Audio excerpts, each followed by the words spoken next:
Praise the Lord. நல்லா இருக்கீங்களா? இங்க லூக்கா எழுதின சுவிசேஷம் 8ஆம் அதிகாரத்துல 39ஆம் வசனத்தை வாசிச்சு பாருங்க. இங்க ஒரு சம்பவம் இருக்கு. என்ன சம்பவம் அப்படின்னா, இயேசு அவனை நோக்கி, நீ உன் வீட்டுக்கு திரும்பி போய் தேவன் உனக்கு செய்தவைகளை எல்லாம் அறிவி என்று சொல்லி அவனை அனுப்பிவிட்டார். அந்தபடி அவன் போய் இயேசு தனக்கு செய்தவைகளை எல்லாம் பட்டணத்தில் எங்கும் பிரசித்தப்படுத்தினார்.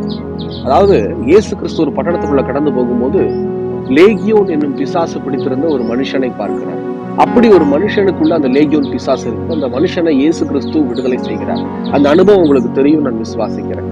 அப்போ அந்த விடுதலை பெற்ற மனுஷன் என்ன செய்யறான் அப்படின்னா, இயேசு சொன்னபடியே தான் பெற்ற விடுதலைய, தான் பெற்ற நன்மைகளை அநேக பேருக்கு அறிவிக்கிறார். நீங்க இந்த செய்தி கேட்கிறதான என் சகோதரன், என் சகோதரிய, கர்த்தர் உங்களுக்கு செய்த நன்மைகளை நீங்க எல்லாத்துக்கும் சொல்றீங்களா இல்லையா? அதுதான் ஒரு பெரிய சுவிசேஷம். உண்மையிலேயே இதோ இயேசு அநேக நன்மைகளை உங்களுக்கு எனக்கு செய்திருக்கிறார். ஆமாவா இல்லையா? கொஞ்சம் யோசனை பண்ணி பாருங்க.